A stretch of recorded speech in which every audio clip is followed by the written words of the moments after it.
Quero convidar os irmãos a abrirmos as nossas Bíblias na carta de Paulo aos Filipenses, capítulo número 4. Carta de Paulo aos Filipenses, capítulo número 4.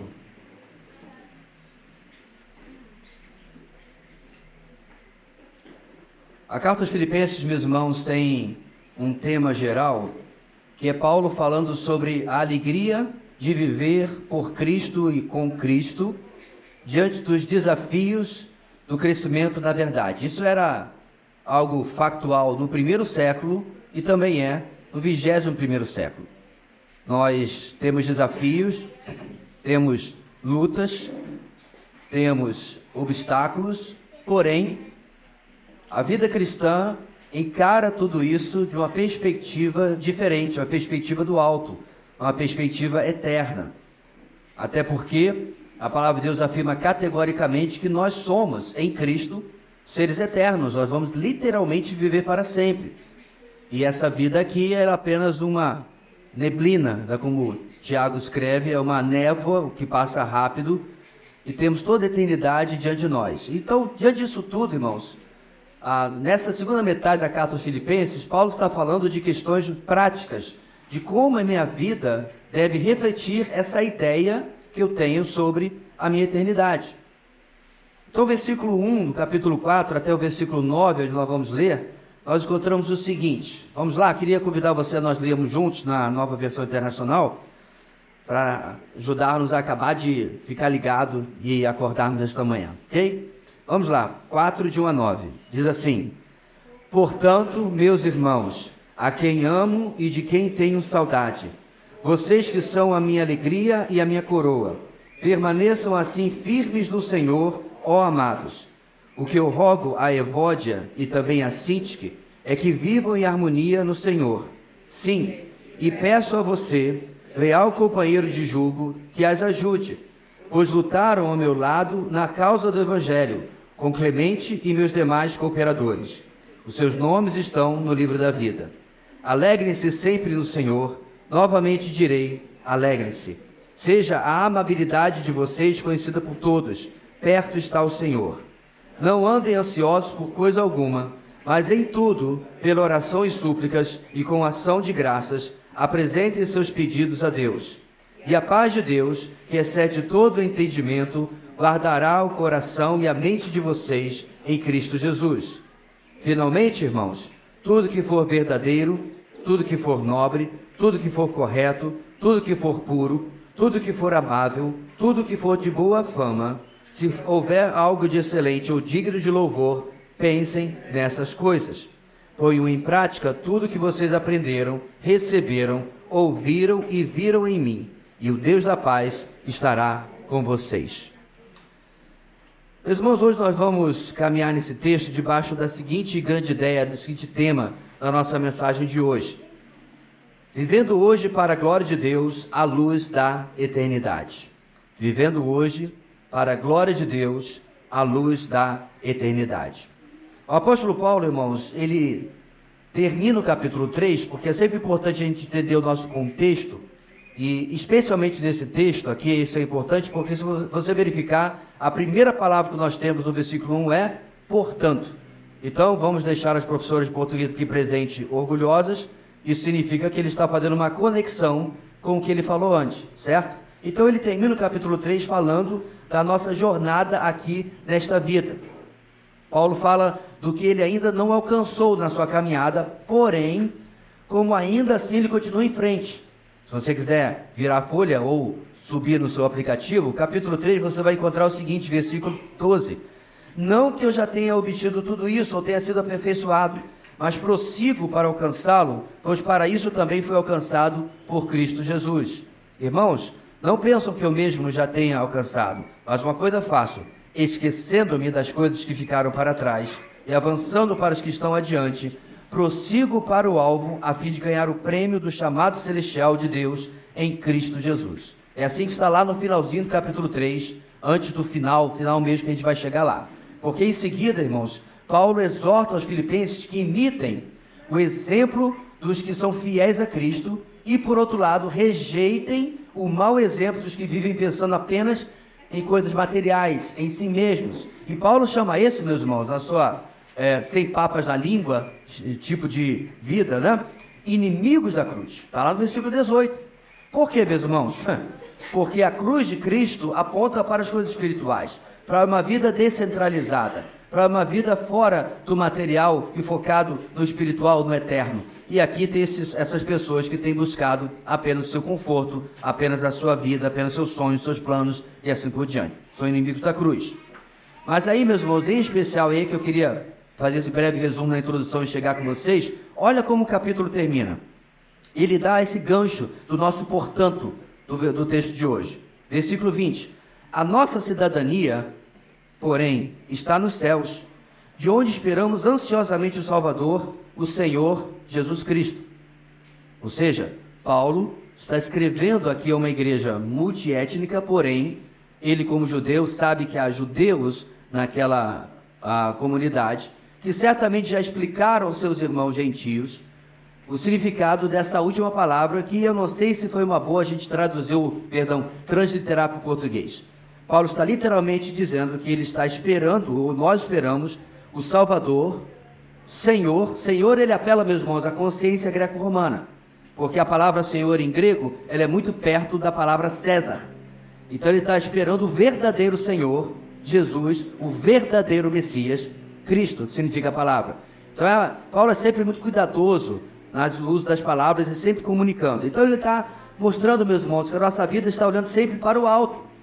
E aí o versículo 21 diz: pelo poder que o capacita a colocar todas as coisas debaixo do seu domínio, ele transformará os nossos corpos humilhados, tornando-os semelhantes ao seu corpo glorioso. Então veja bem, irmãos, Paulo, mais uma vez, ele vai fazer isso em Colossenses capítulo 3, vai fazer isso várias vezes em Tessalonicenses, diante do sofrimento daqueles irmãos.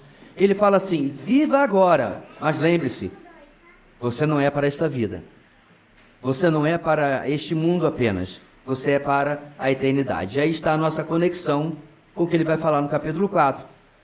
Vivemos, ou devemos viver, em um constante progresso na vida cristã. Devemos passar, meus irmãos, por mudanças constantes na nossa vida, em obediência ao nosso Deus. Aqui, meus irmãos, e em diversos outros textos, Paulo aponta sempre para a eternidade, isto é, a vida eterna, como a nossa maior motivação para uma caminhada aqui, que é focada para a glória de Deus, que vive para a glória de Deus. E assim, nesse contexto, irmãos, entra o primeiro versículo. O portanto está aí, acompanhe na sua Bíblia. Portanto, meus irmãos, a quem amo e de quem tenho saudade, vocês que são minha alegria e minha coroa, permaneçam assim firmes no Senhor, ó amados. Irmãos, amor, saudade, é muito interessante porque a gente acha que Paulo era esse cara durão, que chamava atenção, e ele realmente era assim. Mas ele não era só assim. Amor, carinho, saudade, marcava o relacionamento de Paulo com várias das igrejas que a gente vê no Novo Testamento. E Filipenses não é uma exceção. Temos visto, meus irmãos, isso desde o começo da carta, como ele tem saudade desses irmãos. A isso, Paulo acrescenta chamá-los de alegria e coroa, ou seja, alegria e recompensa do seu ministério, do seu trabalho. É interessante, irmãos, que ele vai falar a mesma coisa aos Tessalonicenses. Lá em 1 Tessalonicenses capítulo 2, 19 e 20, Paulo escreveu: pois quem é a nossa esperança, alegria ou coroa, em que nos gloriamos perante o Senhor Jesus na sua vinda? Não são vocês? De fato, vocês são a nossa glória e a nossa alegria. Ou seja, Paulo se regozijava não em prédios construídos. Paulo se regozijava não em ministérios estabelecidos, não em ter um nome na internet. Até porque nenhuma dessas coisas existia na época. Não porque ele era famoso, mas o regozijo dele, meus irmãos, era ver vidas transformadas pela graça de Deus, através, sim, também no ministério dele e de tantos outros homens que serviam ao Senhor naquela época. Então Paulo tem essa alegria, meus irmãos, de ver a vidas transformadas pelo Evangelho. Essas pessoas aqui são a coroa, a recompensa de Paulo. E da mesma maneira, deve ser assim, mas na vida de qualquer cristão que investe a sua vida para ganhar e para cuidar de outros. O objetivo é a recomendação final de Paulo, para que permaneçamos firmes. Olha que interessante, irmãos. Paulo não tem o foco, meus irmãos, em coisas que muitas vezes são que ocupam a nossa mente, o nosso pedido de oração. A ideia dele sempre é o crescimento espiritual, a mudança, a transformação de vida, que é o mais importante para cada um de nós. é alguém olhar para mim e dizer assim, rapaz, você mudou. Você não era assim. Aí você fica até assustado, mas o que aconteceu? Aí a pessoa, não, tu mudou para melhor. O que aconteceu com você? Não é o quê? É quem aconteceu com você. É a pessoa de Jesus que transforma as nossas vidas, que muda a nossa história, e é isso que aconteceu na vida desses homens. Então, ele vai começar a descrever, obrigado, o que é esse permanecer firme,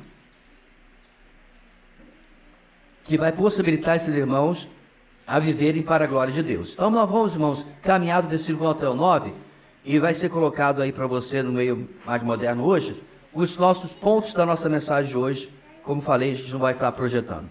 Primeiro ponto, meus irmãos, mantenha a comunhão nos relacionamentos para a cooperação no Evangelho. Versículo 1 e versículo 2. Então, desculpa, 2 e 3. O texto vai falar, meus irmãos, de duas irmãs, Evódia e Sintique. Você que está grávida, é menina, está aí já a indicação de dois nomes, ok? Evódia e Sintique. Se for gêmeas, é uma maravilha, né? Já tá os dois aí. Que estavam com algum problema, tinha alguma treta entre elas. E aí ele pede a esse homem que ajude. Pede a eles que eles possam ajudar essas irmãs a entrar em harmonia, a entrar em cooperação novamente.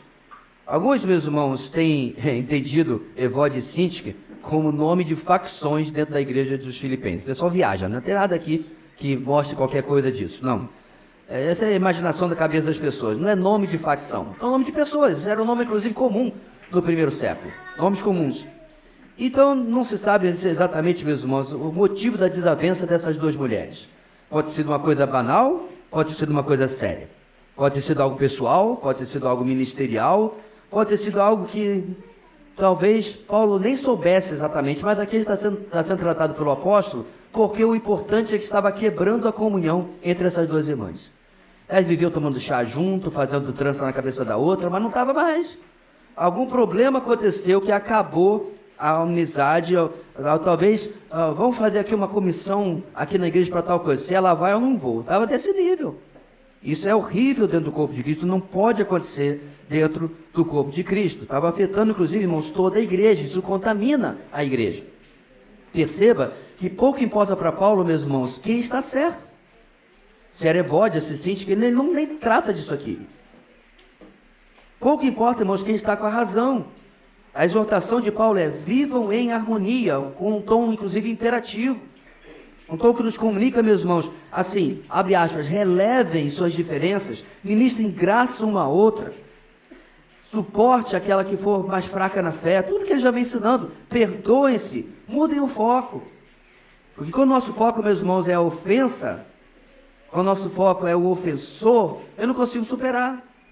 Então Paulo nem se importa com isso, ele diz assim: resolvam. Você já tem subsídio em Cristo espiritual, na palavra de Deus suficientemente para que vocês possam resolver isso.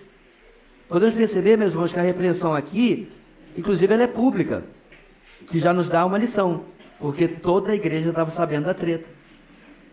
Toda a igreja estava sendo afetada por isso. Talvez famílias estavam tomando parte.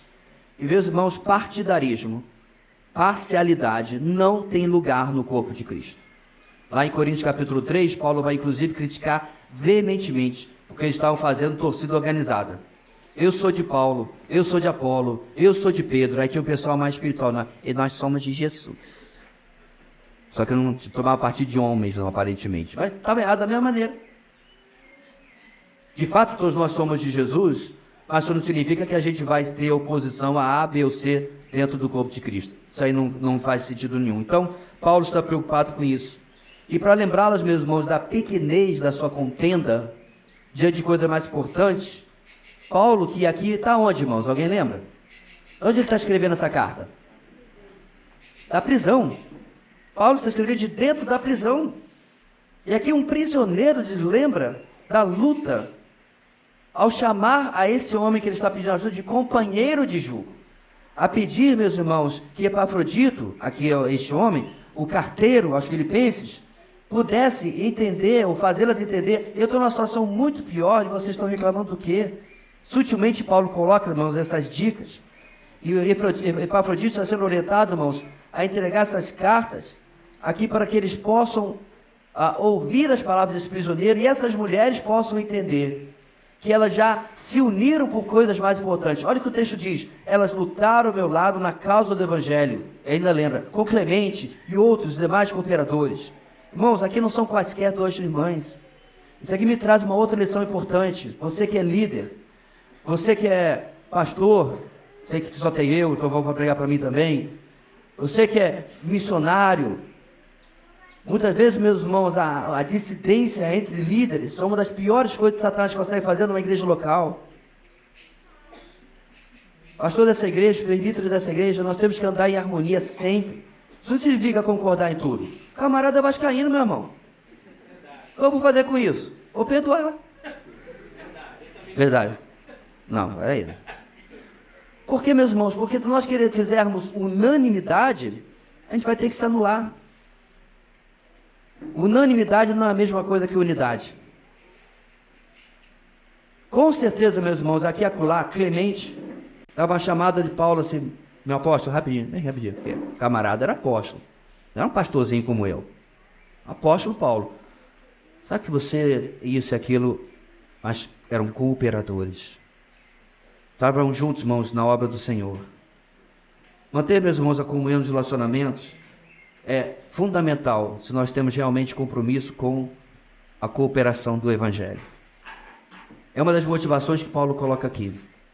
Quando eu permito rusgas, rompimentos dentro do corpo de Cristo, nos meus relacionamentos, em última análise, eu estou prejudicando a igreja de Cristo e o próprio progresso do Evangelho. Mas Paulo tem muitos outros conselhos para nós aqui. Ele vai nos dizer, meus irmãos, no versículo 4 e 5, outra lição importante para o nosso procedimento em viver para a glória de Deus. Preserve amor e alegria nos relacionamentos para o bom testemunho do Evangelho. Preserve amor e alegria nos relacionamentos para o bom testemunho do Evangelho. Versículos 4 e 5. Esse é aquele versículo, meus irmãos, que está naquele cartaz, né, o cartão que você dá de aniversário. Alegre-se no Senhor, novamente direi alegre-se. Não está lá? É maravilhoso o versículo, mas eu sempre me surpreendo, meus irmãos, o quanto muito mais profundo a gente vai quando a gente pega o versículo e coloca no seu contexto. E quanto muitas vezes nos evita até de heresias. Não é este caso aqui, eu acho raro uma heresia nesse versículo, mas não é verdade? O pessoal pega o versículo, tudo posso naquele que me fortalece. O camarada se acha um super-herói. Só que ele não olha o contexto e vê que Paulo está falando sobre sofrimento, que inclusive é nessa mesma carta, diga de passagem, mais um pouquinho adiante. Então o contexto é importante. Então Paulo está aqui, meus irmãos, é claro, à luz do que ele falou sobre Evódia e Sintique. Então aqui ele começa a falar sobre uma atitude celestial. Não é um otimismo desvairado. Não é também, meus irmãos, escapismo. Não é ser bobo alegre. Meu irmão, como é que foi? Não, minha mãe morreu, minha mulher me deixou, meu filho está à beira da morte, mas eu estou alegre. Não, não é isso não. Isso não é alegria bíblica. Perdi meu emprego, meu cachorro está morrendo. Não, eu estou alegre. Não, não é isso. Lembra, meus irmãos, Paulo está preso. Quando ele fala alegre-se no Senhor, ele está falando de um estado e um estilo de vida superior. A alegria bíblica, meus irmãos, é bem consciente. Ela sabe das dificuldades que se está agora vivendo. Ela sabe das lutas que se está enfrentando. Então, talvez você pudesse visitar Paulo na prisão e poder dizer: e aí, Paulo, como é que tá? Você parece abatido. Realmente, chão de pedra fria, dormi nada essa noite. Eu tenho que ver a gororoba aqui, que fiz. Estou abatido, não consigo comer nada. Está triste, Paulo? Não. Uma coisa é uma coisa, outra coisa é outra coisa. Porque a minha perspectiva não é ligada às circunstâncias que acontecem ao meu lado. E nem comigo, nem com outros. Porque o diferencial aqui, meus irmãos, é que esse alegre-se, olha o texto, sempre em quem? No Senhor. Essa é a diferença. Que quem não conhece a Cristo, não conhece. Essa é a diferença. Fé por fé, irmãos, não serve de nada. Alegria por alegria também não serve de nada. O diferencial é sempre em quem nós cremos, em quem nos alegramos, em quem nós esperamos. Sabe por que isso, meus irmãos? Deixa eu explicar para ti. Se a sua fé, se a sua alegria, se a satisfação na sua vida está vinculada a uma pessoa, por exemplo, o seu cônjuge ou os seus filhos. O seu cônjuge lhe desaponta, naquele dia não faz o cafezinho que você queria, você chega de noite do trabalho e ela está da pá virada, ou você acorda toda satisfeita e ele acordou com um cão. Bem, lá em casa às vezes é literalmente porque os Lopes sobem na cama e eu literalmente acordo com um cão, mas não é isso que eu estou falando. Aquela sua referência de alegria lhe decepciona. Você está muito feliz porque você está ganhando, sei lá, 8, 10, 20 salários mínimos no seu emprego. Aí você está, rapaz, é a vida que eu pedi a Deus. Aí você chega lá, fulano, estão te chamando no RH. Deve ser outra promoção. Porque eu sou o cara, né? Deus botou para a cauda. Não, é o contrário, para a cabeça. Então você acha que vai dar tudo certo. Aí o RH diz, olha, infelizmente a gente está fazendo um downsizing aqui, né? Um cortezinho e você precisa sair até o final do dia. Lá se foi só alegria. Porque ela estava em pessoas, ou circunstâncias, ou em dinheiro, ou o que quer que seja. Mas quando a alegria está num referencial, meus irmãos, que nunca muda, é o começo e o fim, o alfa e o ômega, o Deus em que não há sombra de mudança, nem variação, aí eu posso ser sempre verdadeiramente alegre. Essa é a diferença. Por isso que Paulo coloca, meus irmãos, este referencial em Cristo. Porque no pensamento bíblico, irmãos, a alegria está ligada a uma pessoa e não a circunstâncias. A alegria está vinculada, meus irmãos, também a contentamento que nós encontramos nesta pessoa. Essa é uma palavra, meus irmãos, muito incômoda. Porque é uma palavra pela qual eu posso medir a minha vida todo dia. Eu de verdade estou vivendo em contentamento. A nossa tristeza, angústia e infelicidade, meus irmãos, geralmente está ligada a um senso de insatisfação, a um senso de falta de contentamento. Não era isso que eu queria, não era desse jeito. Não era assim que eu programei a minha vida. Isso era o meu sonho. As coisas não acontecem como eu esperava e planejava, até da forma como eu orei. E Deus não cumpriu a parte dele. E aí me falta contentamento. Nesta mesma carta, neste mesmo capítulo, Paulo vai falar sobre isso. Naquele texto que eu falei sobre o tudo pode, tudo posso naquele que me fortalece. Porque no contexto Paulo vai falar, aprendi a ter fartura e a passar fome. De muito ou pouco. Para mim, tanto faz estar andando lá fora pelas ruas ou estar aqui preso. Irmãos, vou abrir um parênteses. Finge que a câmera desligou. Não é fácil, não. Quando o diagnóstico chega, quando o RH chama, quando a pessoa desaponta, quando o ministério que você está fazendo não corresponde, quando as pessoas que você está trabalhando na igreja não fazem o que tem que fazer e você está ralando por 10, quando as coisas dedicadas não funcionam como você tem investido, como tem feito, não é fácil não. Ainda assim, contentamento é o caminho que o Senhor nos mostra. É o caminho, meus irmãos, para que as circunstâncias não nos engulam. Mas como eu posso, meus irmãos, ter essa alegria ainda? No versículo 5, claro, além da dependência em Cristo, dependendo do poder do Senhor, da graça, precisamos, irmãos, ter uma intencionalidade, não é a palavra que ficou popularizada na nossa igreja com o Ministério de Mulheres? Então, seja intencionalmente amável no tratamento com os outros. Ou seja, é responder o mal com bem. É fazer mesmo quando os outros não fazem. Significa, meus irmãos, essa amabilidade, essa moderação, como traduzido em outras versões, é uma disposição de se comportar ou reagir de forma contrária ao que se espera, contrária às ofensas, aos ataques, aos abandonos. É, às vezes, inclusive, sofrer a perda. É, meus irmãos, o que foi ilustrado claramente na vida do Senhor Jesus. O profeta Isaías diz que ele vai como ovelha muda diante dos seus tosqueadores. Não se trata, meus irmãos, de maneira nenhuma de uma atitude passiva ou de quem se entrega, um entreguismo de fraqueza, mas sim, por outro lado, alguém que ativamente, intencionalmente confia na promessa final do Senhor. Está no versículo. Qual é a promessa final? Perto está o Senhor. Significa isso, meus irmãos, Deus, meus irmãos, está presente na ofensa que é feita contra você. Você não precisa tomar a causa nas próprias mãos. Quer seja um ímpio ou um crente, pouco importa.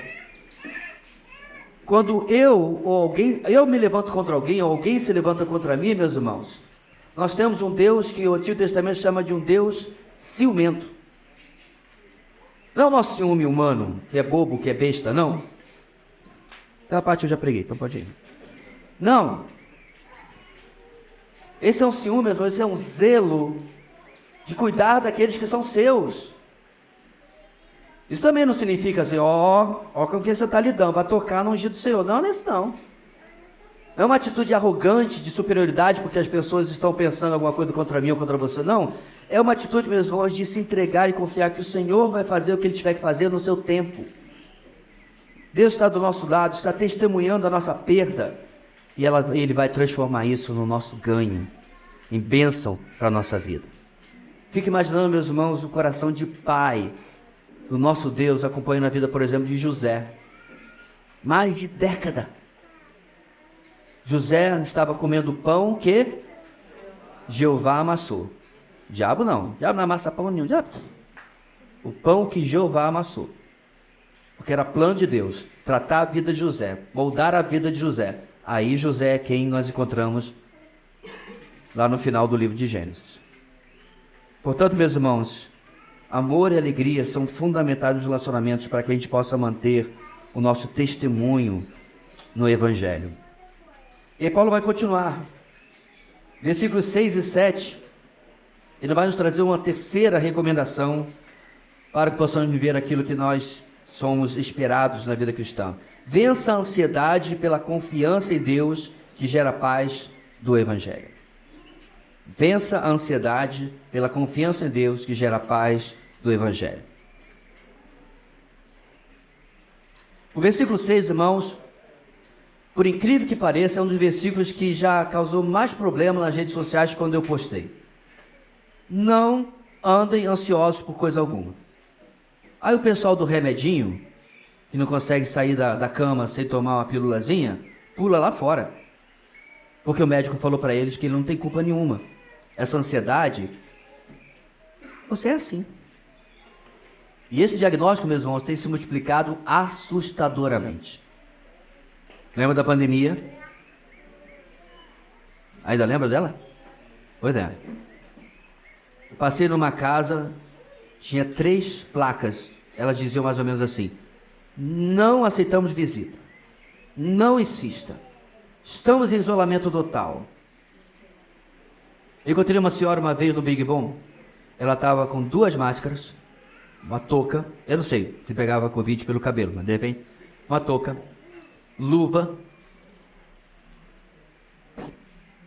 e vestida um calor infernal. Isso era tipo março. Calor, vestida até as tampas. Grande parte disso, meus irmãos, nós temos os formadores de opinião para culpar, mas meu ponto é outro. Meu ponto é como nós vivemos em uma sociedade frágil e suscetível a não gostar, inclusive, da simples palavra bíblica: não andem ansiosos de coisa alguma. E quando eu posto essa frase, que não é minha, é de Deus, através de seu apóstolo, as pessoas falam: é que você não sabe, é que você não viveu. Sempre há nossas cláusulas de exceção do porquê que a Bíblia recomenda não se aplica a mim. Mas vamos ver. Porque o nosso texto, meus irmãos, retoma no versículo 6, usando um verbo, esse verbo de estar ansioso, que pode ser usado também para coisas boas. Por exemplo, eu estou ansioso por rever uma pessoa querida. Aí é outra coisa. É um desejo forte. Podemos falar para isso, irmãos, mas daqui não é esse contexto. Não é sobre isso que Paulo está falando.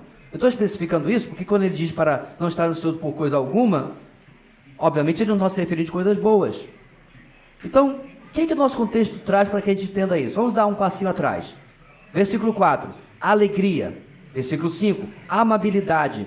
Diante da percepção do breve retorno de Cristo, devemos estabelecer isso como uma base, um estilo de vida nos nossos relacionamentos. E agora eu estou preparado para ouvir outros conselhos. Por quê? Porque a ansiedade, meus irmãos, está ligado aqui no nosso texto à razão pela qual levou toda essa confusão lá no começo com Evode e Sintique. Estavam ansiosas por alguma questão que não estava se resolvendo do jeito que elas queriam. Isso transformou numa obsessão e elas atacaram o relacionamento, atacaram a outra como fonte da sua ansiedade.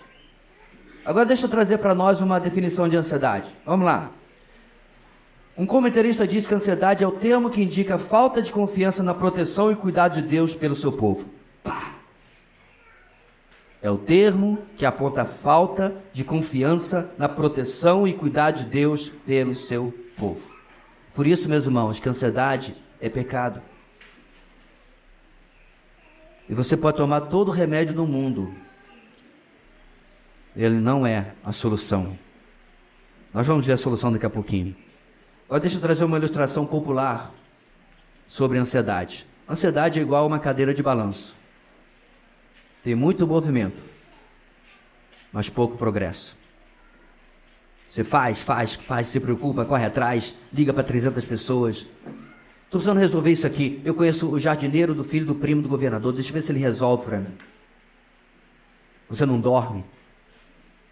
Em vez de dormir, sonho dos justos, como Deus planejou, fica acordado. Tem que trabalhar de noite para resolver isso aqui. Resolveu? Não.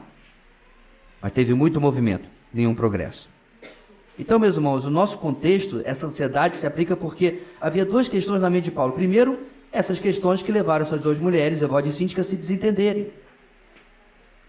Nós ficamos ansiosos com as pessoas quando elas não agem de acordo com o que pensamos que elas deveriam agir. Ou que nós achamos que deveriam agir, que é certo fazer desse jeito. E muitas vezes, irmãos, o conflito surge porque queremos, inclusive, mudar os outros. Queremos, em lugar de mudar a nós mesmos, queremos mudar os outros. Em lugar de confiar que Deus está fazendo algo, apesar do erro do outro, eu não sossego até que eu tenha controle daquela situação. A necessidade de controle, meus irmãos, é um dos fatores principais que provocam a ansiedade. Nos problemas de relacionamento, irmãos, nós não devemos ficar ansiosos por coisa alguma. Mas se as circunstâncias e as pessoas não estão andando conforme, talvez biblicamente elas deveriam, a ansiedade não é o caminho. Qual é, pastor? Fala, calma aí, Deus vai falar. Paulo vai deixar a gente sem solução não, irmãos. Mas Paulo tem uma segunda coisa em mente, irmãos. Os problemas que cercavam também o cristianismo no primeiro século.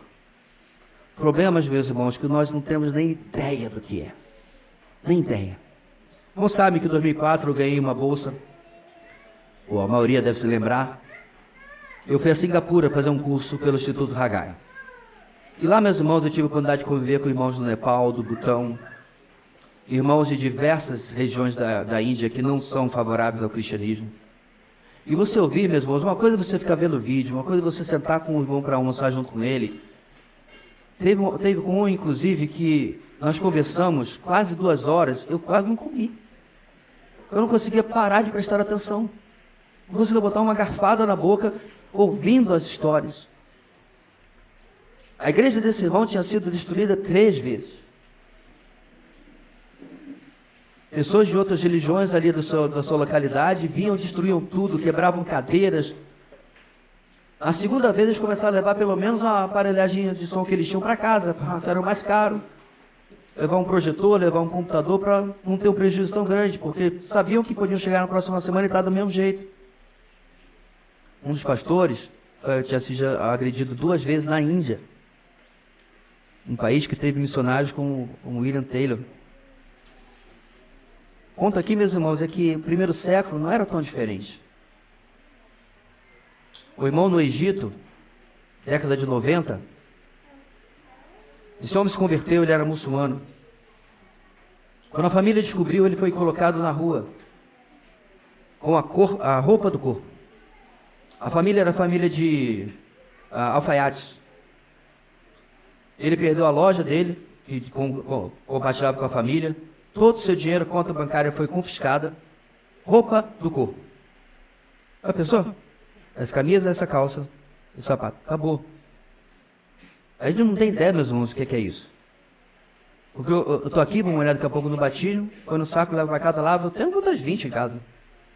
Eu não tenho ideia do que é isso. A igreja se uniu ao redor desse irmão, fez a famosa vaquinha gospel e montou uma alfaiataria para ele poder trabalhar novamente.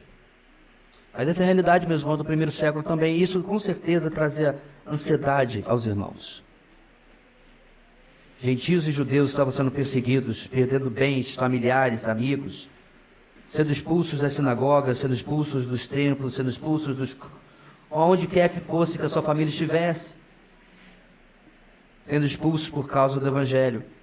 Nesse mesmo contexto, irmãos, inclusive na época de Nero, um dos piores imperadores romanos em termos de perseguição aos cristãos, Pedro escreve o seguinte, olha só, 1 de Pedro 5,7, lancem, joguem sobre ele toda a sua ansiedade, porque ele tem cuidado de vocês.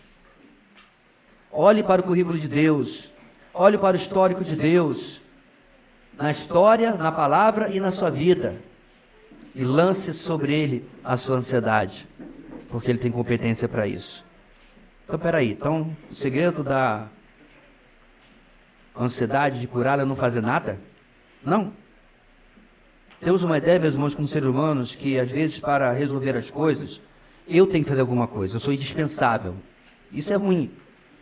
Nós temos que agir, temos que fazer alguma coisa. Paulo, sabendo do nosso ativismo, até do nosso hiperativismo crônico, ele nos dá uma tarefa. Eu fui pensando, meus irmãos, quando eu estava ali anotando, Epafrodito lendo a carta, ele diz, agora Paulo vai dar uma receita, 10 passos para vencer a ansiedade. Não, porque Paulo não é o pessoal de hoje, não. Não é David Leonardo e companhia, não. Não é autoajuda. Não é receitinha. Porque, meus irmãos, a receita dele é simples, orar. Repare o trocadilho, em nada ansiosos, em tudo orando. Repare no texto, nada para um lado, tudo para o outro. Isso, meus irmãos, aqui não é coincidência. Paulo está sendo esperto e inteligente na sua literalidade aqui, de colocar, meus irmãos, que tudo que está me deixando ansioso tem que ser desprezado, e em tudo ou em nada eu posso deixar Deus fora disso. Dois extremos. Devemos parar de correr, irmãos, atrás de soluções, sem antes acalmar o nosso coração na presença de Deus, acalmar nossa mente, acalmar nosso espírito. Você já passou por aquela situação, meu irmão, que você não sabe o que fazer, você está com a visão enlouquecida, as coisas estão obscuras, você está sem discernimento, e pela graça e misericórdia de Deus, sabe, acendeu aquela lampadinha e você, peraí, aí você pegou sua mãozinha,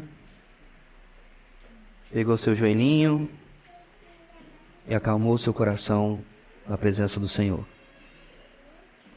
Meus irmãos, quantas vezes eu levantei desse lugar e parece que o sol tinha aparecido novamente, as cores tinham voltado e rapidamente, de forma extremamente simples, para minha vergonha, a solução aparecia.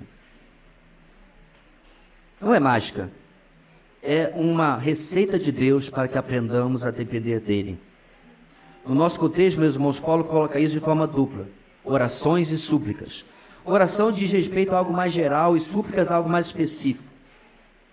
Ele reforça essa questão dizendo ao final, apresentem seus pedidos a Deus. Irmãos, quantas vezes a nossa oração é um enorme sobrevoo, genérica, superficial. Eu não estou me referindo aqui, meus irmãos, a que a gente tem que dar a cor do que queremos, o modelo que queremos, o detalhe daquilo que queremos que aconteça. Não é isso. A ideia, meus irmãos, é de tempo com Deus, é qualidade, profundidade. Igual aquilo que vem roubando a nossa tranquilidade, pode ser disposto, pode ser exposto diante dele, pode ser lançado diante dele, como Pedro nos recomenda. Sabe por quê, meus irmãos? Um dos nossos devocionais do passado, C.S. Lewis foi citado, e tem uma frase dele fantástica, abro aspas, eu oro porque não tenho como me conter, eu oro porque sou impotente, eu oro porque a necessidade flui de mim em todo momento, acordado ou dormindo. Isso, ou seja, a oração, não muda Deus, ela muda a mim. Agostinho de Hipona dizia, pelo menos é acreditado a ele essa frase, que a oração é a respiração da alma. Mas não esqueçamos, meus irmãos, de um detalhe importante, fundamental no nosso texto. Repare, isso é muito davídico. Na vigília passada, nós falamos de um texto de Davi, que no final do texto, capítulo 6, Salmos, ele já começa a agradecer. Lembra que eu falei que Davi faz isso direto? O problema ainda está lá. O problema não aconteceu, não foi embora ainda, mas ele já louva a Deus. Olha como Paulo fala, meus irmãos, deve ser a nossa receita de oração. Com ação de graças. Essa palavra aqui, meus irmãos, é a palavra Eucaristia. Lembra do seu tempo lá?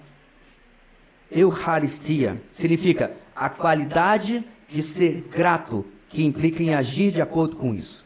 Olha só, é a qualidade pessoal de ser grato, e isso molda a minha vida. Isso muda a minha vida. Eu sou movido a viver por causa dessa gratidão. Isso é a ação de graças, é a Eucaristia que está aqui. Repare, meus irmãos, que gratidão e ação de graças está quase sempre relacionado ao passado, né? Irmãos me surpreenderam no meu aniversário. Muito obrigado. Passou. Faz 2 semanas atrás. Passado, não é isso?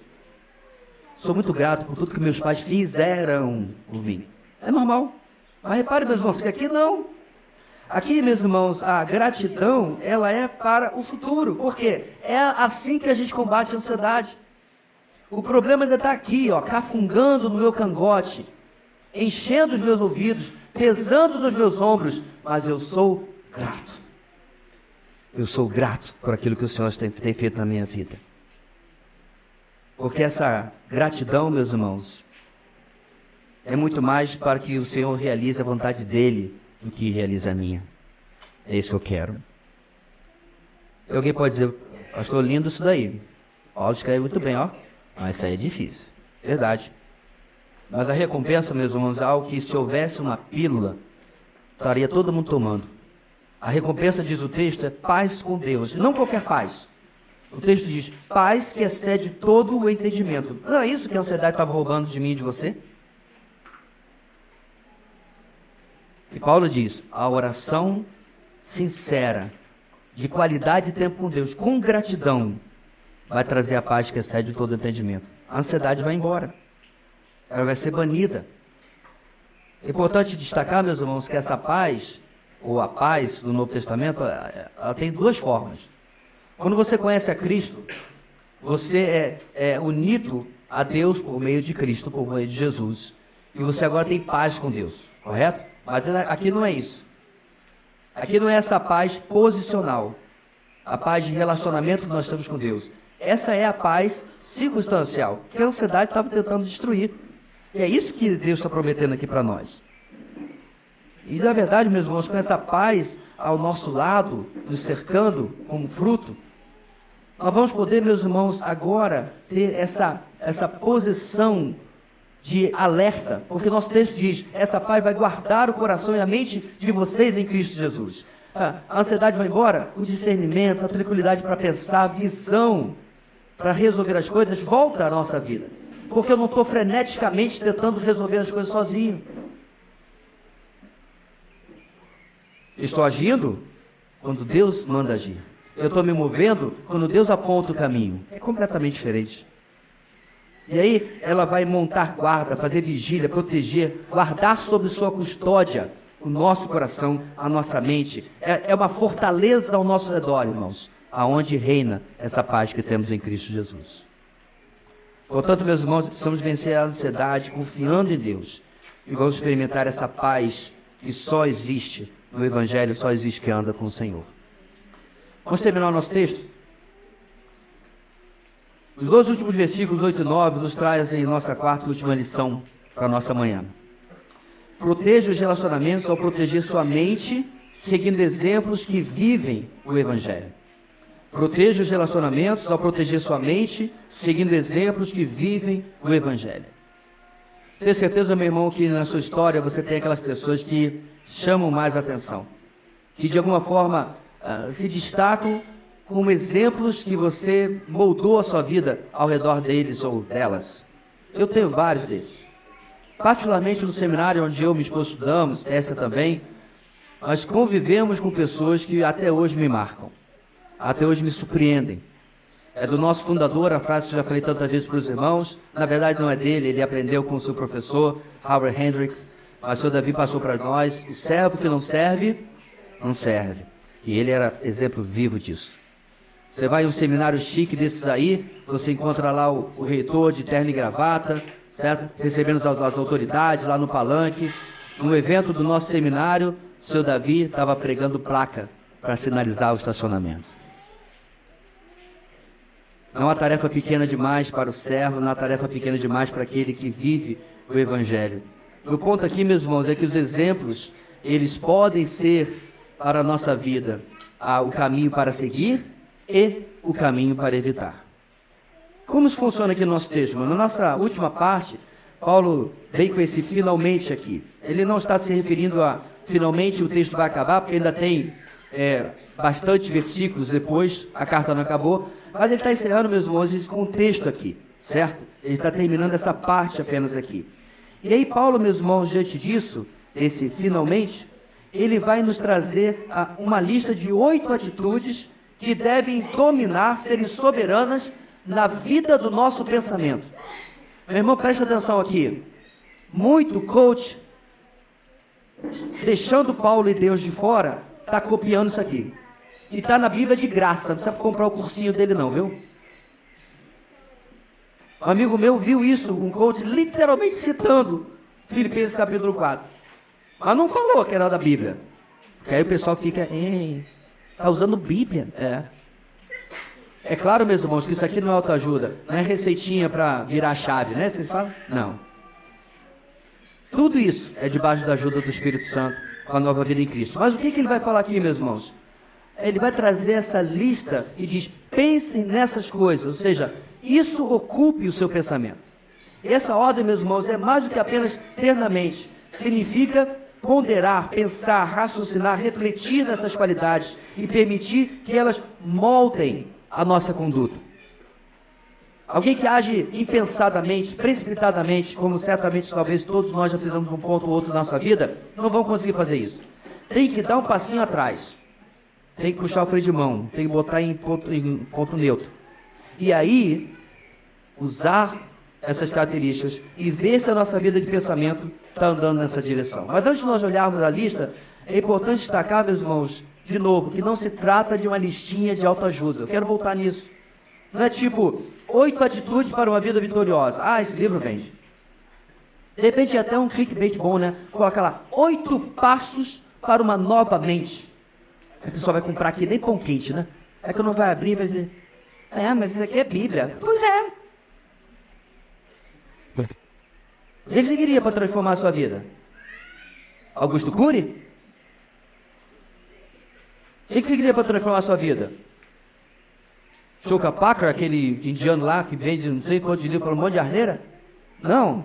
A Bíblia é suficiente, meus irmãos, inclusive para nos dizer como a nossa vida de pensamento pode ser mudada. E é claro, meus irmãos, esses conselhos aqui, eles poderiam ser dados a qualquer ser humano. A dinâmica que observamos até agora, porém, só será verdade, só será genuíno na vida daquele que já experimentou a regeneração em Cristo Jesus. Esse é o ponto de Paulo. Paulo não escreveria essas mesmas palavras para o pessoal de fora. Sabe por quê, meus irmãos? Porque eles teriam que contar com o esforço humano apenas. Não é isso que o texto está dizendo. Porque sem o sacrifício na cruz, sem arrependimento de pecados, meus irmãos, isso aqui é apenas dica de biscoito da sorte. Paulo está falando de gente que já nasceu de novo, como nós, como a maioria de nós, pelo menos. E então ele dispara. Olha aí, acompanhe comigo no versículo 8. Tudo que for verdadeiro, primeiro, ou seja, contrário ao irreal, ao inventado, ao forjado pela própria mente, a mentira.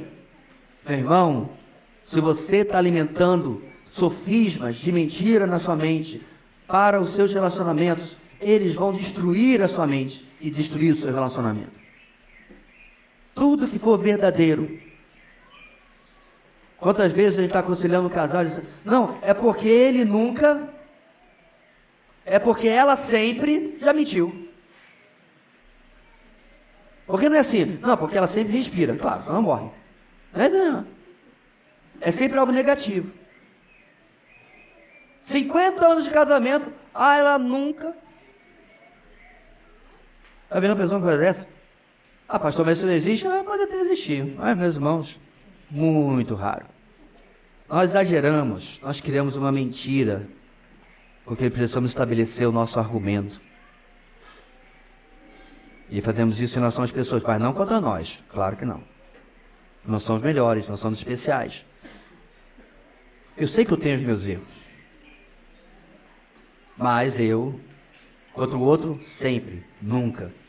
Mentiras assim, meus irmãos, precisam estar longe de nós. 2 Coríntios 10:5. Destruímos argumentos e toda pretensão que se levanta contra o conhecimento de Deus e levamos cativo todo pensamento para torná-lo obediente a Cristo. Um pensamento obediente a Cristo, ele se fixa no que é verdadeiro. Segundo, tudo que for nobre. O que é nobre, irmãos? Digno de respeito, de honra, de reverência, reconhecidamente se pode contar com aquilo. É de outra estirpe, é de outra qualidade, é de excelência, é superior. Terceiro, tudo que for correto. A palavra aqui, irmãos, a palavra é de justiça, é justo. O que é ligado à justiça de Deus, está de acordo com o que Deus diz, que é justo e correto. Nós vemos no mundo, meus irmãos, onde o certo é errado e o errado é certo. O bem é mal e o mal é bem. E como cristãos, nós não podemos nos acomodar a isso, muito menos ter isso em nossas vidas. Quarto, tudo que for puro. A palavra literalmente aqui, meus irmãos, é santo, de kaios, hagnos, livre de pecado e separado da corrupção. Eu vi um post, meus irmãos, que me incomodou um pouquinho. A irmã lá, inclusive lá fazendo uma senhora postou uma frase assim: quantas coisas que Deus detesta nós assistimos de forma passiva em nossas televisões. Isso não significa que você só vai assistir coisa que todo mundo faz tudo certo. Você não vai assistir nem um filme bíblico, né? Não é isso que ela está falando. Mas às vezes, irmãos, a gente começa a ficar tão cauterizado para com o erro, com o mal, com o que é podre.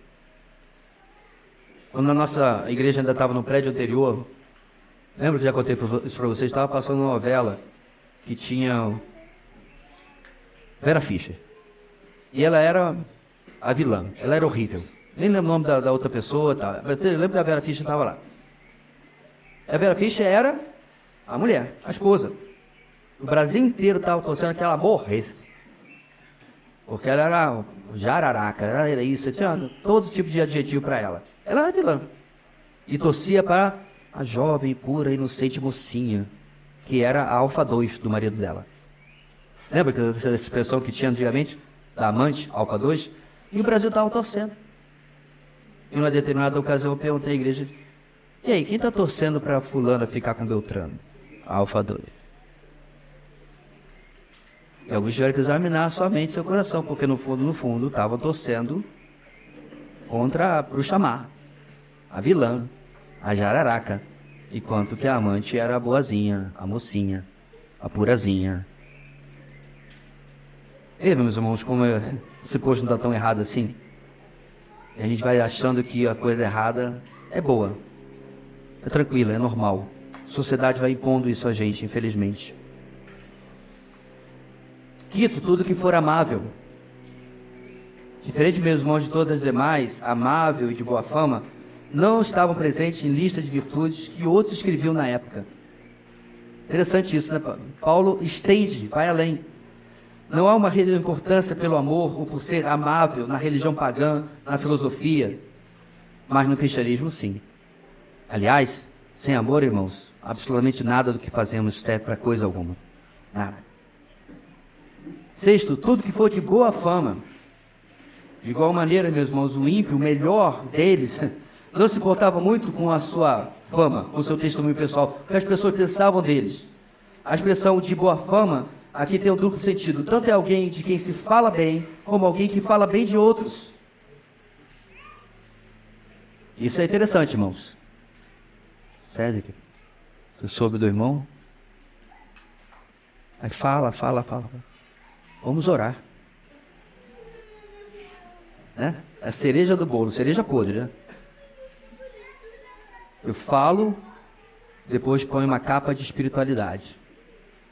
Essa é a pessoa da qual não se tem boa fama e nem se pode ter alguma boa de falar para falar dela.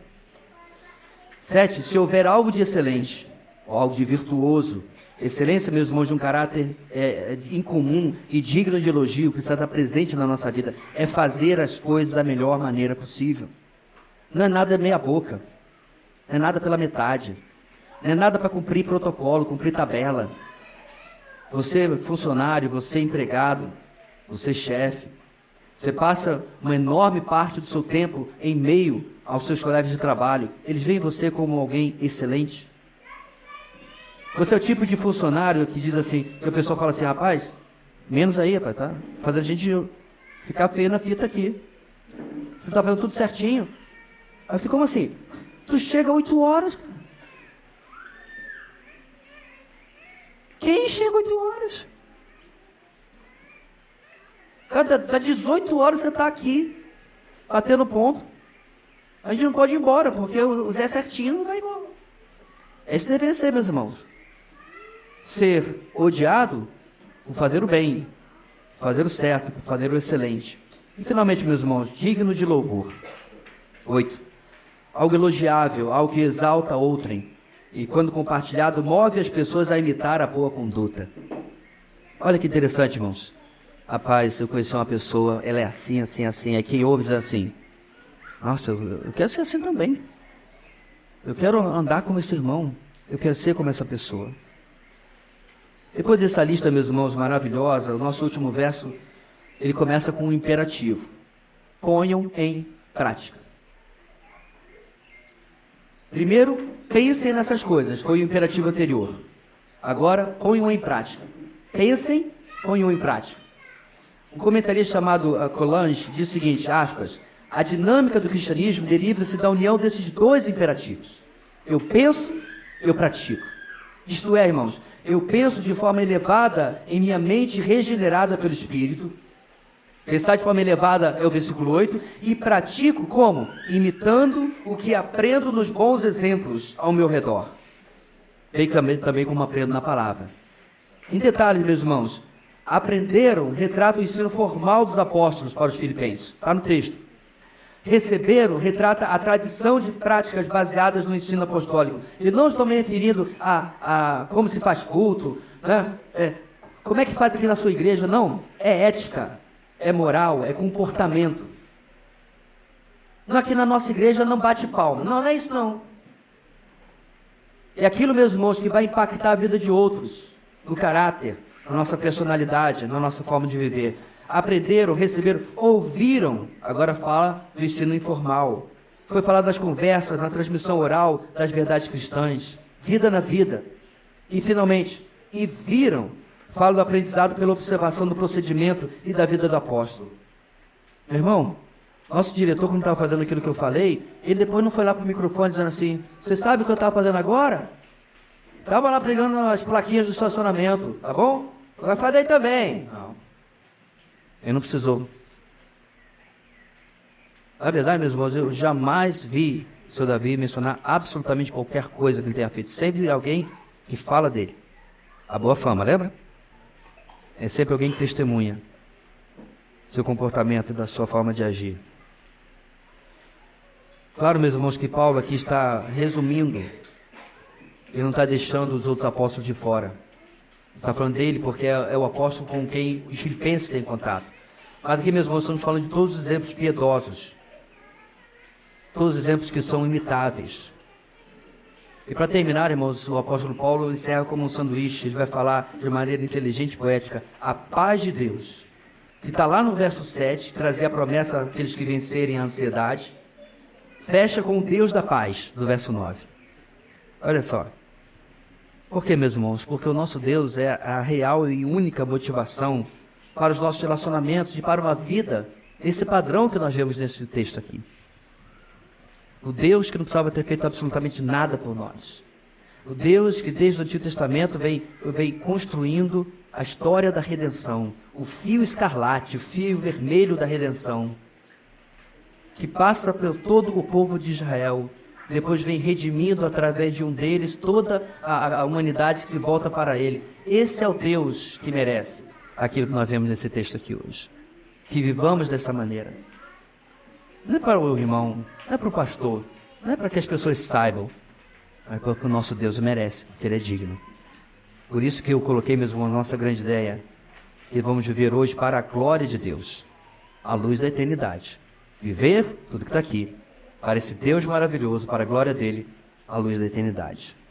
Que Deus nos ajude, irmãos, a tomarmos textos como esse e outros como um conselho de vida para o nosso dia a dia, para o nosso comportamento, como um gabarito pelo qual medimos a forma como nos comportamos nos diversos lugares que Deus tem nos colocado. Amém. Deus querido, muito obrigado pela Tua palavra que nos constrange, que nos move. Tua palavra, Deus, que toca em áreas da nossa vida que precisam ser incomodadas, precisam ser confrontadas. Obrigado, Deus, porque junto com tudo isso vem a capacitação que o Senhor nos dá através do Teu Espírito, da Tua graça, para assim vivermos. Muito obrigado, Deus, continua abençoando o nosso dia aqui. Oramos em nome de Jesus. Amém.